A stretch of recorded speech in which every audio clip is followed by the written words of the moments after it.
Los bombardeos rusos continúan pese a expectativas de una desescalada del conflicto en Ucrania. El gobernador de Chernígov afirmó que su ciudad fue bombardeada toda la noche. Agregó que la localidad sigue sin agua ni electricidad.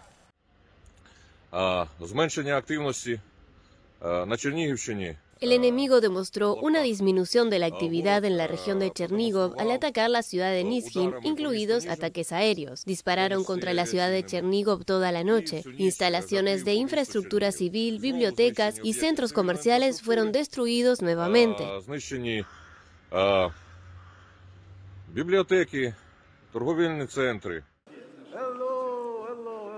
El anuncio ruso, hecho después de las negociaciones entre ambos países en Estambul, generó esperanzas tras más de un mes de guerra que ha dejado miles de muertos y un gran número de refugiados ucranianos. Según el alto comisionado de las Naciones Unidas para los Refugiados, el número ya superó a los 4 millones de personas. El presidente ucraniano Volodymyr Zelensky calificó como positivas las señales, pero aclaró que no apagan las explosiones o los disparos rusos. Según Zelensky, unas 20.000 personas habrían muerto en el conflicto, aunque el número de bajas no ha podido ser verificado de forma independiente. Unos 160.000 civiles siguen atrapados en la maltrecha y asediada Mariupol y se enfrentan a una catástrofe humanitaria, pues viven en refugios sin electricidad y carecen de alimentos y agua, según los testimonios recogidos por la AFP de quienes huyeron de esa ciudad. Francia, Grecia y Turquía intentaron organizar una evacuación masiva de civiles desde esa ciudad, pero las conversaciones del martes entre el presidente francés Emmanuel Macron y su par ruso Vladimir Putin terminaron sin acuerdo. El presidente de Ucrania, Volodymyr Zelensky, afirmó el martes que vio señales positivas en la última reunión de negociación con Rusia, realizada en Estambul, con el fin de buscar una salida al conflicto iniciado por la invasión rusa a territorio ucraniano el 24 de febrero. Se calcula que más de 10 millones de personas han tenido que abandonar sus hogares y autoridades ucranianas afirman que unas 20.000 personas han muerto. Podemos decir que las señales que escuchamos de las negociaciones son positivas, pero esas señales no bajaron las explosiones de los proyectiles rusos. Zelensky advirtió que no bajará la guardia, pese a que Moscú se comprometió a reducir de manera radical su actividad militar en torno a Kiev, la capital del país, y Chernígov al norte.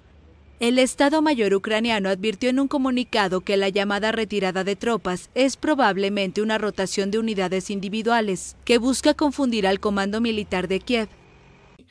Es por eso que no vamos a enfriarnos, no vamos a disminuir nuestros esfuerzos de defensa, tanto en el norte de nuestro estado como en otras regiones de Ucrania, donde las tropas rusas ingresaron temporalmente. Rusia dijo que ve una dimensión práctica el negociar sobre un acuerdo de neutralidad y el estatuto no nuclear de Ucrania. Occidente recibió con escepticismo y recelo los anuncios. Zelensky pidió que mantuvieran las sanciones hasta que la guerra haya terminado. Reino Unido, Francia, Alemania, Italia y Estados Unidos dijeron que seguirán elevando las sanciones para Rusia y que continuarán brindando a Ucrania asistencia en materia de seguridad para defenderse.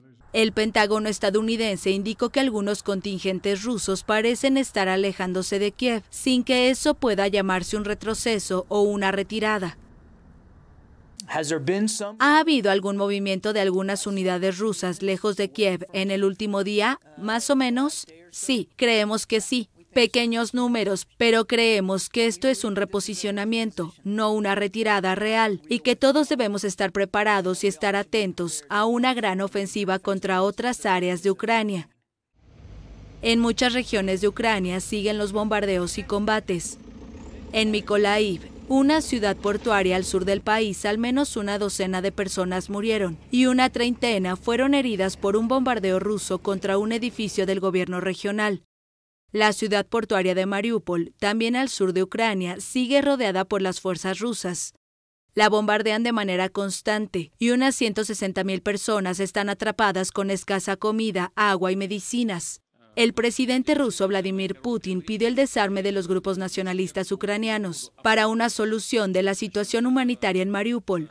Desde el principio, Putin exige lo que llama una desmilitarización y desnazificación de Ucrania, la imposición de un estatus de neutralidad para el país y que se reconozca que a Ucrania ya no le pertenecen el Donbass, una región separatista prorrusa del este, así como la península de Crimea, anexada por Rusia en 2014.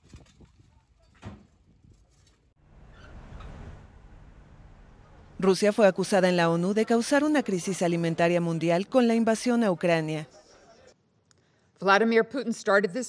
Vladimir Putin comenzó esta guerra, creó esta crisis alimentaria mundial, y él es quien tiene que detenerla. Durante una sesión dedicada a la situación humanitaria en Ucrania el martes, altos cargos de la ONU advirtieron que el conflicto amenaza con empeorar las mayores crisis humanitarias del planeta, como las de Afganistán, Yemen y el Cuerno de África. También recordaron que Ucrania y Rusia están entre los mayores productores de cereales y representan el 30% de las exportaciones mundiales de trigo, el 20% del maíz mundial y el 75% del aceite de girasol. Se teme riesgo de hambre por la falta de cereales en Medio Oriente y África del Norte. Ahora estamos hablando de una catástrofe sobre otra catástrofe, porque Ucrania pasó de canasta de pan del mundo a las líneas de pan. Nunca hubiéramos imaginado que algo así sería posible. Y no es solo diezmar dinámicamente a Ucrania y la región, sino que tendrá un contexto global, un impacto más allá de todo lo que hemos visto desde la Segunda Guerra Mundial. Y al final, la única forma de poner fin a esta catástrofe humanitaria es a través de un alto al fuego duradero y la retirada completa de las fuerzas rusas del territorio ucraniano y de las fronteras de Ucrania. La Unión Europea y Estados Unidos buscan un compromiso multilateral contra las restricciones a las exportaciones de materias primas agrícolas.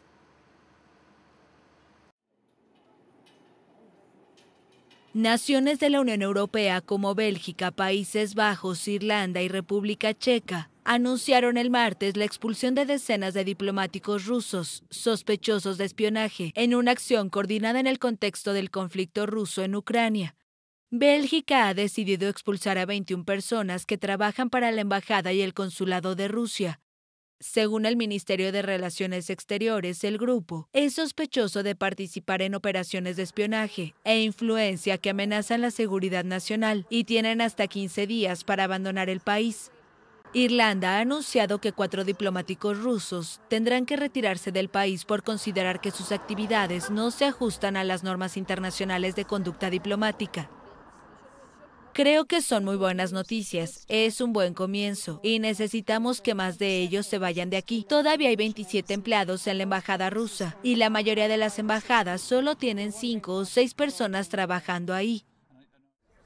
El Ministerio de Relaciones Exteriores de Países Bajos anunció que 17 diplomáticos rusos serán expulsados del país en una medida de seguridad nacional. Información de los servicios de inteligencia indica que estas personas, acreditadas como diplomáticas, actuaron en secreto como agentes de inteligencia. República Checa anunció que un diplomático de la embajada rusa tiene hasta 72 horas para abandonar el país. Un portavoz del Kremlin dijo que Moscú respondería sobre el principio de reciprocidad. Rusia considera actualmente a todos los países de la Unión Europea, junto con Estados Unidos y otros aliados como Japón, Reino Unido y Australia, como países hostiles.